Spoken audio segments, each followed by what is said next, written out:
When I was a kid, I wasn't afraid of the basement like everyone else. I was afraid of what was above me. The attic scared me in a way I couldn't explain. Because at least with the basement, you could turn on a light and see what was there. The attic was different. It stayed quiet on purpose. It stayed still. And every night when I lay in bed staring at the ceiling, I couldn't shake the feeling that something up there knew I was awake. I didn't believe the attic door could breathe until I heard it do it. The first night we slept in the house, a slow inward pull of wood against frame, like something above me was testing the air in my hallway. And I remember lying there, telling myself old houses expand and contract, and that was all this was. Just beams settling, just temperature shifting, just the sound of a place learning us. But it happened again. A careful inhale followed by a pause that felt expectant, and then a soft click, as if the latch had decided not to hold quite as tightly as before, and I knew in that moment that whatever explanation I chose would have to be strong enough to compete with the feeling that something upstairs had noticed we were new. The house wasn't ancient, just older than anything I'd lived in before. Built in the late 70s with narrow stairs that led to a square landing and a small ceiling hatch with a folding ladder tucked behind it. And when we toured the place, the realtor had pulled the string and let the ladder unfold in a cascade of aluminum ribs that rattled against each other, smiling as if to say extra storage is always a blessing. And I'd climbed halfway up and shone my phone light into the dark and seen nothing but beams and insulation and a plywood floor scattered with old paint cans.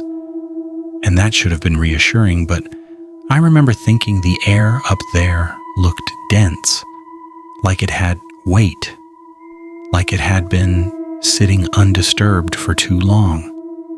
The first story I tell about that attic always begins with the breathing door, because that was the first pattern, and patterns are what matter. Not isolated noises, not one-off accidents, but repetition. The slow formation of a rule you didn't agree to, and the rule became clear after the third night. The door would loosen exactly 20 minutes after I turned off the lights. I tested it the fourth night by staying up later, sitting on the edge of the bed with the lamp on, scrolling through my phone, listening to the house remain silent, and nothing happened, not a single creak from above.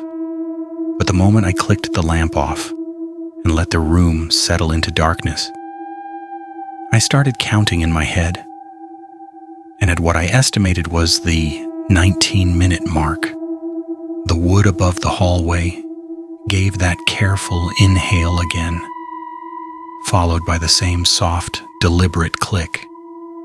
I told my wife the next morning, and she laughed and said I was hyper-focusing, that when you expect a noise, your brain will manufacture it. And maybe she was right, because she had slept through it every time. And I didn't want to be the kind of person who invents fear just to feel interesting. So I stopped mentioning it, but I kept counting. By the end of the first week, I had refined the rule. It wasn't 20 minutes after lights out, it was 20 minutes after the house went completely quiet, which meant if the refrigerator hummed or a car passed outside, the timer seemed to reset. And I know how that sounds. I know how obsessive that makes me seem, but once you notice a pattern, you can't unnotice it.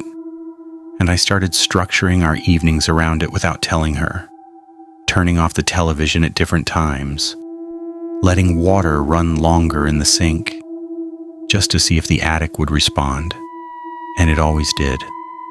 Patient and consistent, as if it were waiting for silence, like an invitation.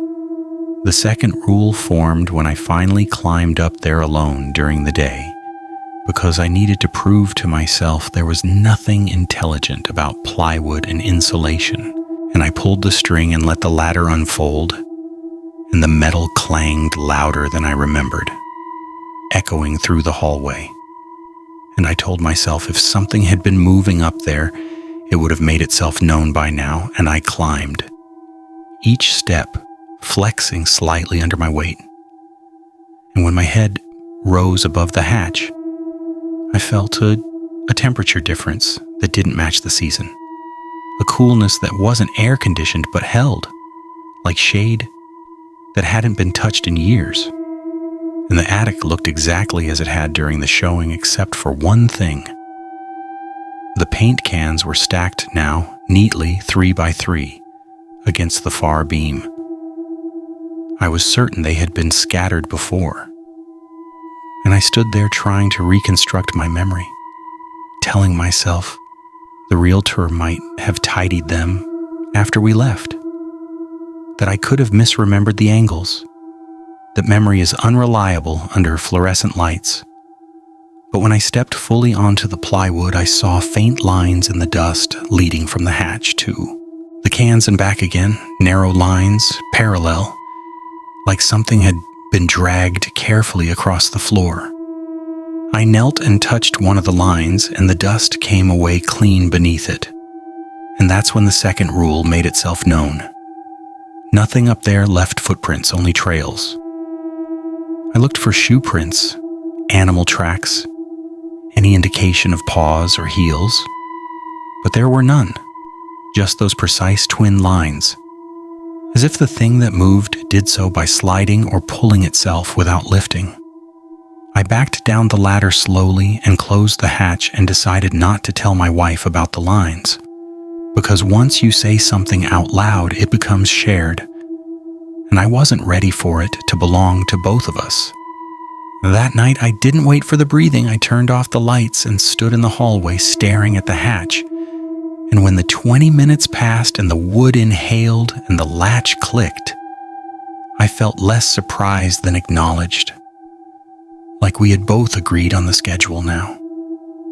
The third rule emerged in the second month, and it was the most subtle.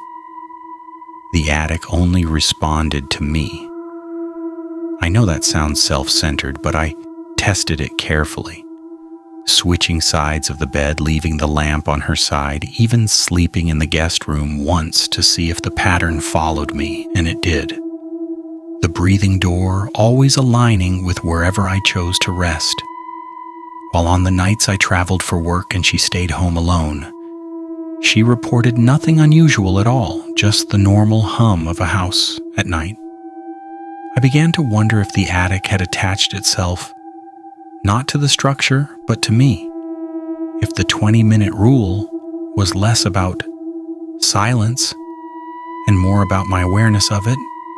And that thought unsettled me more than any physical evidence could have, because you can fix a door, you can sweep dust, but you can't repair the idea that something invisible has chosen you as its point of reference.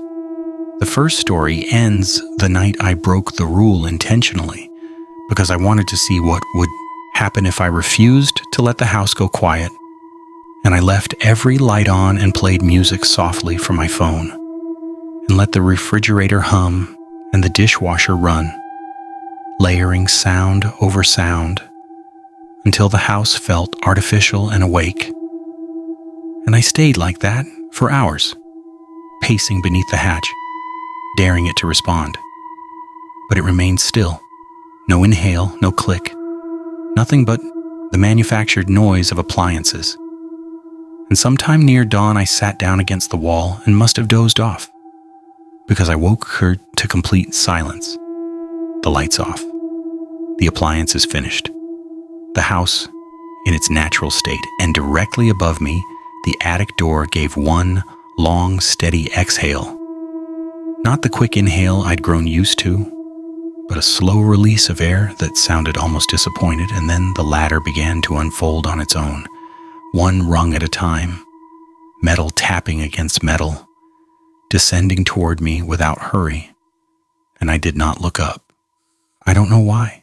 I just kept my eyes on the opposite wall and listened as the final rung touched the floor inches from my knee.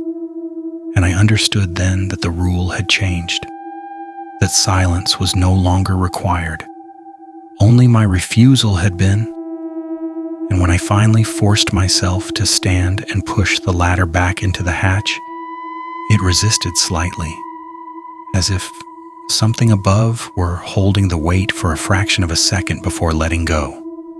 And from that night on, the breathing stopped, replaced by something quieter, a presence that did not need to announce itself anymore.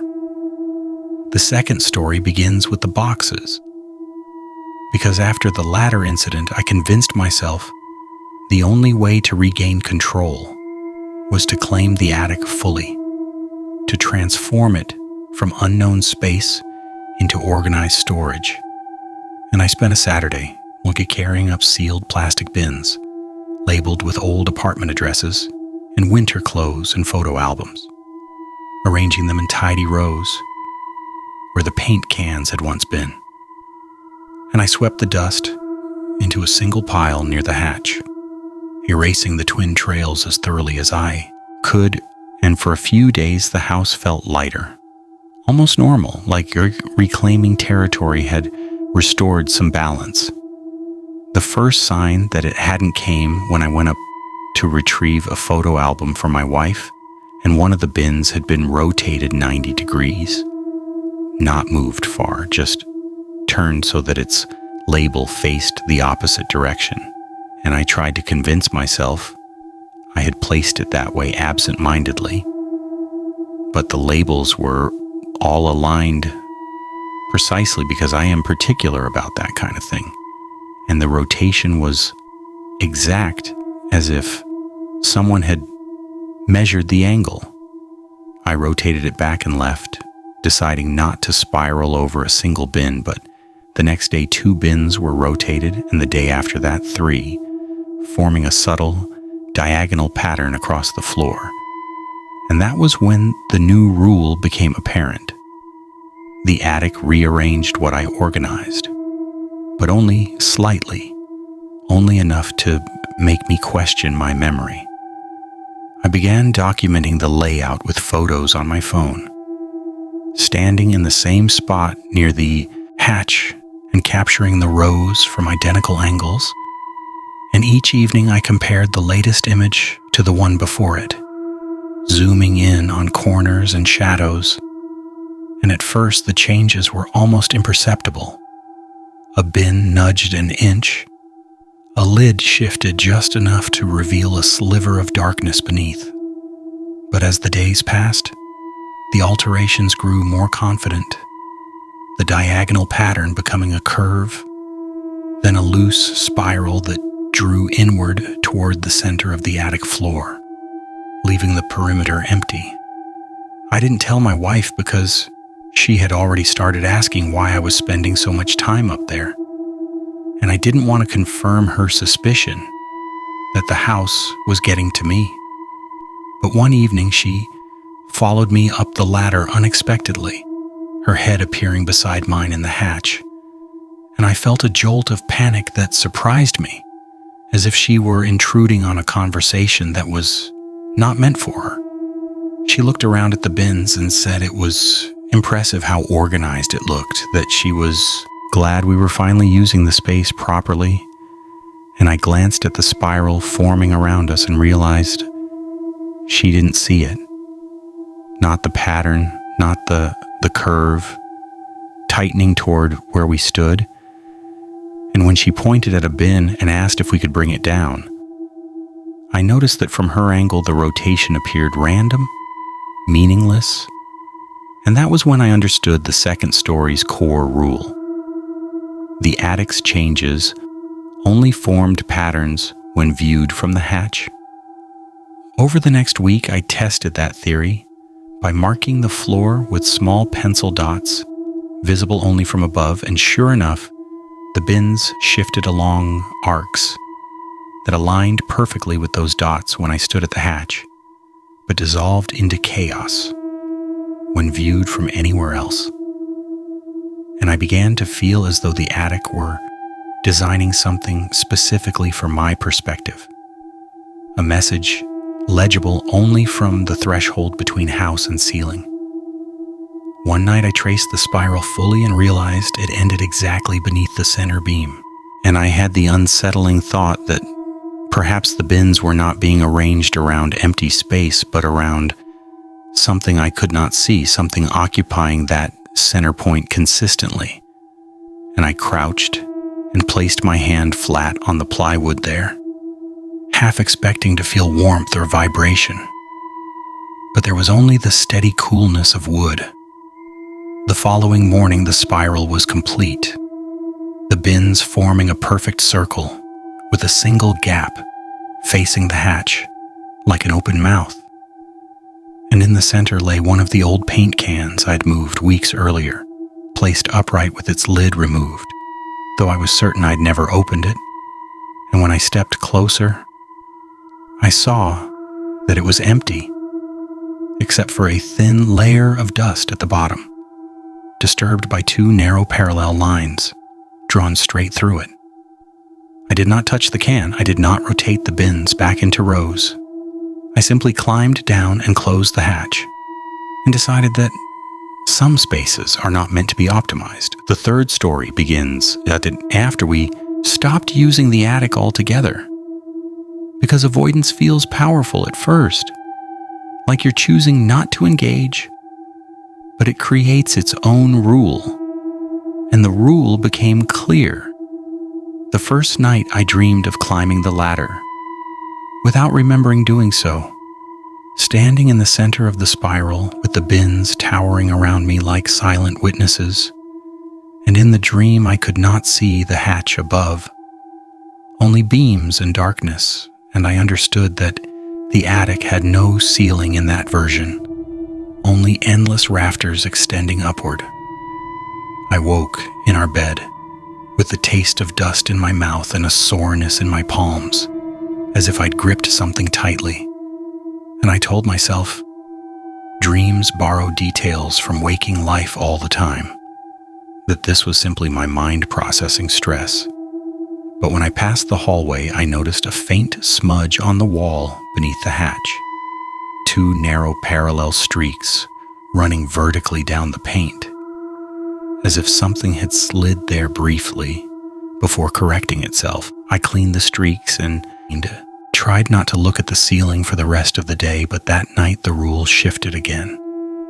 Instead of the door breathing or the ladder unfolding, I heard footsteps above me, not heavy or frantic, just slow and measured, pacing from one end of the attic to the other in a straight line, then turning and returning along the exact same path over and over. And I counted the steps despite myself. 8 to the beam, pause, 8 back, pause, as consistent as the 20-minute inhale had once been. My wife slept through it, her breathing even untouched by the rhythm overhead, and I lay there realizing that the attic had evolved from responding to silence to creating its own. Because between each set of 8 steps there was a pause, so complete it felt like the house had been hollowed out, like the world beyond our roof had ceased temporarily. I did not confront it. I did not climb the ladder again, because by then I understood that the most important rule of all was this. The attic did not want me inside it anymore. It wanted me beneath it, aware, listening. And as the weeks passed, the footsteps grew softer but never stopped. And sometimes when I walk down that hallway, even now, I feel a faint pressure above me, like someone standing directly over the hatch, waiting for the moment the house goes quiet enough to be heard and I no longer count the minutes, because I know the pattern by heart. And I have the distinct, unshakable sense that the attic is counting me instead.